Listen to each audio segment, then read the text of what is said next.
अस्सलाम वालेकुम नाज़रीन, हाईटेक न्यूज के नेशनल और इंटरनेशनल खबरों में आपका खैर मकदम है। मैं हूं नेहा खान। नजर डालते हैं आज की अहम खबरों पर। दिल्ली के वज़ीर आला अरविंद केजरीवाल एक बार फिर ईडी के सामने पेश नहीं होंगे। आम आदमी पार्टी का कहना है कि केजरीवाल अभी ईडी के सामने पेश नहीं होंगे, क्योंकि ये मामला अदालत में है और अदालत में अगली समाअत 16 मार्च को है। इसलिए ईडी को रोजाना समन भेजने के बजाय अदालत के फैसले का इंतजार करना चाहिए। दरअसल हम पर इंडिया इतिहाद छोड़ने के लिए इस तरह का दबाव डाला जा रहा, उन्होंने कहा है और कहा कि लेकिन हम इसे नहीं छोड़ेंगे। मोदी हुकूमत हम पर इस तरह दबाव ना डाले। वाज़ेह है कि ईडी ने 22 फरवरी को दिल्ली के वज़ीर आला अरविंद केजरीवाल को 7वां समन भेजते हुए उन्हें आज 26 फरवरी को तफ्तीश के लिए बुलाया था। इससे पहले ईडी ने उन्हें 19 फरवरी 2024 को भी बुलाया था, लेकिन वो हाजिर नहीं हुए थे। दिल्ली के मुबैना शराब घोटाले में मनी लॉन्ड्रिंग की तहकीकात करने वाली ईडी ने केजरीवाल को 7 बार समन भेजा है। कौमी राजधानी दिल्ली में आवारा कुत्तों की दहशत का एक दिलदोज वाकया सामने आया, जिसमें आवारा कुत्तों के एक झुंड ने एक 2 साला बच्ची को 150 मीटर तक घसीटा और फिर उसे नोच नोच कर मार डाला। ये वाकया करीब तकल्लुक लेन के धोबी घाट के इलाके में पेश आया है। खबर के मुताबिक दिल्ली पुलिस ने बताया कि बच्ची अपने घर के बाहर बैठी थी कि 4 से 5 कुत्तों ने उस पर हमला कर दिया, उसे कई मीटर तक घसीटा और फिर मार डाला। पुलिस का कहना है कि जांच के बाद बच्ची की लाश को उसके अहले खाना के हवाले कर दिया गया, जबकि मजीद तफ्तीश की जा रही। नई दिल्ली म्यूनिसिपल काउंसिल के एक सीनियर ओहदेदार का कहना है कि ये इंतहाई अफसोसनाक वाकया है। जानवरों के डॉक्टरों की एक टीम मौके पर पहुंची और पाया कि इस इलाके में कुत्तों की वैक्सीनेशन और नसबंदी की जाती है। पुलिस की तफ्तीश से मामलात मजीद वाज़ेह हो जाएंगे। दिल्ली की तारीखी जामे मस्जिद के नए शाही इमाम के तौर पर सैयद शाबान बुखारी की शब बरात के मौके पर ताजपोशी की गई थी। इस मौके पर जामे मस्जिद के अहाते में मुनक्कदा एक बावक़ार जलसे में मुल्क व बैरून मुल्क की अहम शख्सियात शरीक रही। सैयद शाबान बुखारी अब जामे मस्जिद के 14वें शाही इमाम होंगे। वाज़ेह है कि सैयद शाबान बुखारी जामे मस्जिद के मौजूदा अब साबिक शाही इमाम सैयद अहमद बुखारी के फर्जंद हैं। शाही इमाम के ओहदे पर फायज होने से कबल सैयद शाबान बुखारी नायब शाही इमाम के फराइज अंजाम दे रहे थे। उनको शाही इमाम के ओहदे पर फायज करने से मुताल्लिक उनके वालिद सैयद अहमद बुखारी ने पहले से ऐलान कर दिया था और इसके लिए 25 फरवरी शब बरात का दिन मुकर्रर किया गया था। ताजपोशी के लिए मुनक्कदा इज्तिमा में अपने बेटे को शाही इमाम का ओहदा सौंपते और अपना जानशीन मुकर्रर करते हुए सैयद अहमद बुखारी ने कहा कि जामे मस्जिद दिल्ली की रिवायत रही है कि इमाम वक्त अपनी जिंदगी में ही अपने बेटे को अपना जानशीन मुकर्रर कर देता है। सैयद अहमद बुखारी ने मजीद कहा है कि मैं मनसब इमामत की तकरीबन 450 साला रिवायत को बरकरार रखते हुए उलमा व मुफ्तियान इकराम, मशाइख, मुसल्लियान व अमायदीन शहर की मौजूदगी में अपने फर्जंद सैयद शाबान बुखारी को अपना जानशीन मुकर्रर कर रहा हूँ और दुआ गो हूँ कि अल्लाह अज़्ज़ व जल सैयद शाबान बुखारी को खानदानी रिवायत का मुहाफिज बनाए। अमेरिका और अरब ममालिक इसराइल और फलस्तीनी तंजीम हमास के दरमियान इख्तलाफात को कम करने की कोशिश कर रहे ताकि गजा में जंग बंदी और इसराइली यरगमालियों की रिहाई पर समझौता हो सके। वॉल स्ट्रीट जर्नल ने मिस्री हुक्काम के हवाले से बताया कि पेरिस में होने वाले इजलास में हमास ने इस बात पर लचक दिखाई कि जंग बंदी कब तक रहेगी। इसराइली वफ्द जंग बंदी की मुद्दत और कसीर तादाद में फलस्तीनी कैदियों की रिहाई पर बात करने पर आमदा है, लेकिन गजा की बाशिंदों को पट्टी के शुमाली हिस्से में वापस आने की इजाजत देने या जंग के खात्मे पर मुज़ाकरात की जमानत देने से हिचकिचा रहा। वाज़ेह है कि 7 अक्टूबर 2023 को हमास ने गजा से इसराइल के खिलाफ जबरदस्त हमला किया था, जिसमें 1200 अफराद को हलाक और 240 के करीब अगवा कर लिए गए। इसके बाद इसराइल ने जारहाना जंगी कार्रवाई शुरू कर रखी है। मुकामी हुकाम ने बताया कि गजा की पट्टी में अब तक कम अज कम 29,500 अफराद जहाँ बहक हो चुके हैं। गुज़िश्ता जंग बंदी में कई बार तोसी के बाद 1 दिसंबर को खत्म हुई। ख्याल किया जाता है कि 100 से ज्यादा यरगमारी अभी तक गजा में हमास के कब्जे में है। ज्ञानवापी केस में इलाहाबाद हाई कोर्ट ने अपना फैसला सुनाया है। हाई कोर्ट ने मुस्लिम फरीक की दरख्वास्त को मुस्तरद करते हुए रियासत खाने में हिंदू फरीक की पूजा जारी रखने का हुक्म दिया। اس سے قبل وارانسی ڈسٹرکٹ کورٹ نے بھی اس معاملے میں ہندوؤں کے حق میں فیصلہ دیا تھا، جس کے خلاف مسلم فریق نے الہ آباد ہائی کورٹ سے رجوع کیا تھا۔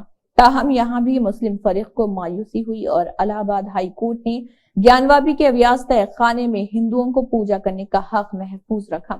شائع خبر کے مطابق ہائی کورٹ نے ہندو اور مسلم دونوں فریقوں کے دلائل سننے کے بعد فیصلہ پہلے ہی محفوظ کر لیا تھا۔ وارانسی عدالت کے اس حکم کو انجمن انتظام کمیٹی نے چیلنج کیا تھا، جس میں پوجا پر روک لگانے کی بات کہی گئی تھی۔ مسلم فریق نے دعویٰ کیا کہ وارانسی کورٹ نے ڈی ایم کو ریسیور مقرر کیا ہے، جو پہلے ہی کاشی وشوناتھ مندر کے رکن ہیں، اس لیے انہیں تعینات نہیں کیا جا سکتا۔ مسلم فریق نے یہ بھی کہا ہے کہ دستاویز میں کسی تہہ خانے کا ذکر نہیں۔ واضح ہے کہ گیانواپی مسجد کے سروے کے بعد تہہ خانے کو کھولا گیا تھا۔ شیلیندر کمار پاٹھک نے اس معاملے میں مقدمہ بھی درج کرایا تھا، جس کے بعد 31 جنوری کو ڈسٹرکٹ جج کے حکم پر ہندو فریق کو پوجا کا حق دیا گیا۔ پاکستان کے سب سے زیادہ آبادی والے صوبے پنجاب میں مبینہ طور پر متنازع الیکشن کے نتیجے میں عنقریب وزیراعلیٰ بننے والے نواز شریف کی بیٹی مریم نواز کو مضبوط اپوزیشن کا مقابلہ کرنے کے لیے طاقتور حلقوں کی مدد درکار ہوگی۔ کئی ماہرین یہ سوال بھی پوچھ رہے کہ آیا نئے ہائیبرڈ نظام میں مریم نواز کو عثمان بزدار بن کر حکومت کرنا پڑے گا؟ اس سوال کے جواب میں مختلف لوگوں کی آراء مختلف ہو سکتی ہیں، لیکن اس بات پر بہت سے تجزیہ کار متفق ہیں کہ مریم نواز کے لیے پنجاب کی وزارت اعلیٰ کوئی پھولوں کی سیج ثابت نہیں ہوگی۔ پنجاب اسمبلی میں کم از کم مطلوبہ تعداد سے کہیں زیادہ ارکان کی حمایت ملنے کے بعد اب پاکستان مسلم لیگ نون کی مرکزی رہنما مریم نواز شریف کے صوبائی وزیراعلیٰ بننے کی راہ میں کوئی رکاوٹ باقی نہیں رہی۔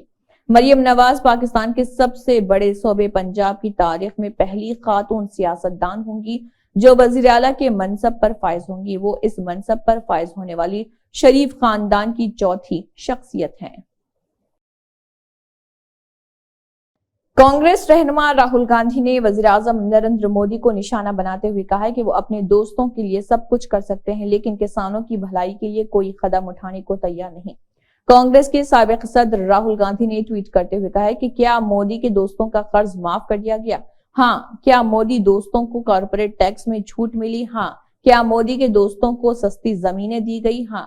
انہوں نے کہا کہ مودی اپنے دوستوں کے مفاد میں ہر قدم اٹھانے کو تیار ہیں، لیکن انہیں کسانوں کی کوئی فکر نہیں اور کسانوں سے کیے گئے وعدے پورے نہیں ہوئے۔ راہل گاندھی نے کہا کہ لیکن کیا کسانوں کی آمدنی دگنی ہو گئی؟ نہیں۔ کیا کسانوں کے قرضے معاف کر دیے گئے؟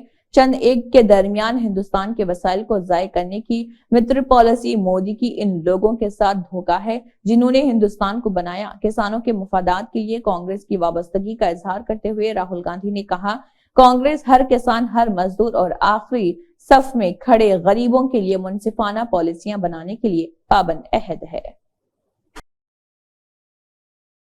مرکزی وزیر داخلہ امت شاہ آئندہ مہینے کی 4 تاریخ کو تلنگانہ کا دورہ کریں گے۔ وہ ریاست میں زیادہ سے زیادہ لوک سبھا حلقوں پر کامیابی کے لیے بی جے پی کی جانب سے شروع کردہ وجے سنکلپ یاترا کے اختتامی جلسے میں شرکت کریں گے۔ یہ یاترا 5 پارلیمانی کلسٹرز میں مکمل ہونے کے بعد حیدرآباد پہنچے گی، جہاں بڑے پیمانے پر جلسہ منعقد کیا جائے گا، جس میں وزیر داخلہ امت شاہ شرکت کریں گے۔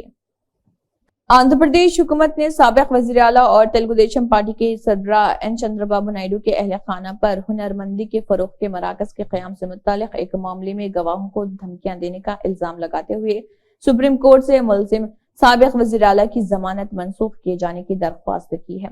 ریاستی حکومت نے سپریم کورٹ کے سامنے دعویٰ کیا کہ سابق چیف منسٹر کے اہل خانہ نے عوامی طور پر کہا کہ ان کی پارٹی اقتدار میں آنے کے بعد متعلقہ عہدیداروں کے خلاف کارروائی کرے گی۔ جسٹس بیلا ایم ترویدی اور پنکج متل کے بینچ کے سامنے ریاستی حکومت کی طرف سے پیش ہونے والے سینئر وکیل مکل روہتگی نے دلیل دی ہے کہ یہ بہت سنگین معاملہ ہے، کیونکہ تفتیش میں حصہ لینے والے اور بیان دینے والے افسران کو دھمکیاں دی گئی۔ انہوں نے کہا کہ ضمانت کے فیصلے کے بعد سے سنگین اور پریشان کن پیش رفت ہوئی ہیں، اور روہتگی نے کہا کہ انہوں نے سابق وزیر اعلیٰ کے اہل خانہ نے ایک عوامی بیان دیا تھا جس میں کہا گیا تھا کہ انہوں نے افسران کے نام نوٹ کر لیے ہیں۔ انہوں نے کہا کہ انتخابات سے ان قبل اس طرح کے دھمکی آمیز بیانات دینے والی جماعتوں کو ضمانت کا فائدہ نہیں مل سکتا۔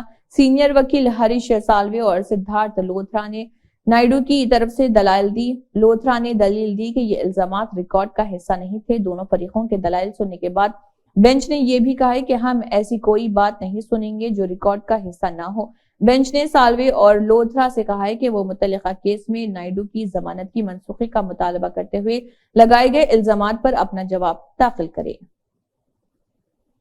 महाराष्ट्र के मराठवाड़ा में वाक़ 3 अजला में इंटरनेट खिदमात मअतल कर दी गई हैं। इंटरनेट खिदमात को पीर को महाराष्ट्र के जालना, छत्रपति संभाजीनगर और बेड़ अजला में बंद कर दिया गया ताकि कारकुन मनोज जारंगी की क़ियादत में मराठा कोटा एहतजाज के पेश नजर अमन व अमान बरकरार रखा जा सके। जराये ने कहा है कि एहतियाती इक़दाम के तौर पर इन अजला की सरहदों को भी सील कर दिया गया। रियासती महकमे दाखिला के हुक्म के हवाले से एक ओहदेदार ने बताया कि सोशल मीडिया प्लेटफॉर्म्स पर अफवाहों की वजह से किसी भी नाखुशगवार वाक़े से बचने के लिए 3 अजला में इंटरनेट खिदमात सुबह 6 बजे से शाम 4 बजे तक मअतल कर दी गई।